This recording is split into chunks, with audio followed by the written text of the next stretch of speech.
taageerayaasha xisbiga cadaaladda iyo daryeelka ee u codaya maanta waxa isu soo baxyo ka sameeyeen degmada Garadag iyagoo isugu yimaadeen xafiisyada ay ku leeyihiin degmadaasi iyo goobo kale oo kala duwan kumanaan shacab oo kamid ah taageerayaasha xisbiga cadaaladda iyo daryeelka ee u cod waxayna ku leebsnaayeen calanka dooga ee astaanta oo xisbiga cadaaladda iyo daryeelka iyo boorar ay ku taageerayeen madaxweynaha iyo ku xigeenkiisa intaasi kadib ayaa waxa ay dabaaldeg dheer oo lugu iyo gaadiid bale ku soo mareen shaariiciyada waxayna gabagabadii isugu soo biyo shubteen xafiiska guud ee xisbigaasi ku leeyahay degmada Garadag iyadoo ay halkaasi kala hadleen taageerayaashooda mas'uuliyiinta xisbiga iyo saraakiil sare oo ka tirsan xisbigaasi una jooga degmada Garadag waxaana hadaladoodii kamid ahaa xisbiga wadani cadaalad darrada iyo cayda laga badiyay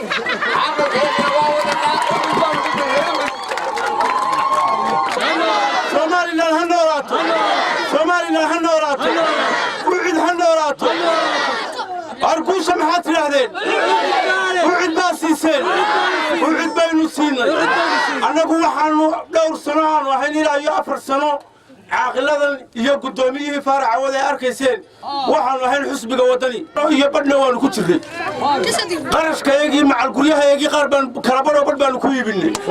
ما دام أنا كوي بني حسب جامر كان ورني عدالة الهديسة عيبتيسة عيديسة أيانو كسود يقرهونه وحنا وسود يقرهونه حسبنا وحنا تاجرنا حسبنا وعد بانو تاجرنا وسود وينين أنا قلت وقلتولي أنا نبدأ عيالنا أما كورنا ونقولي ونكحشوا لكن أديلك الحشوا وحرم علينا يا قول الله ما قدرنا نتحشوا كل تراب يا تعالت كله يوم حال العداية يوم ما نيلا يمشيرو تنيلا يلا يمشيرو حسبنا يلا يمشيرو وحنتاك كده في أنت قليل المقية أنت قليل المقية إذا كان كجيل الله يا بالي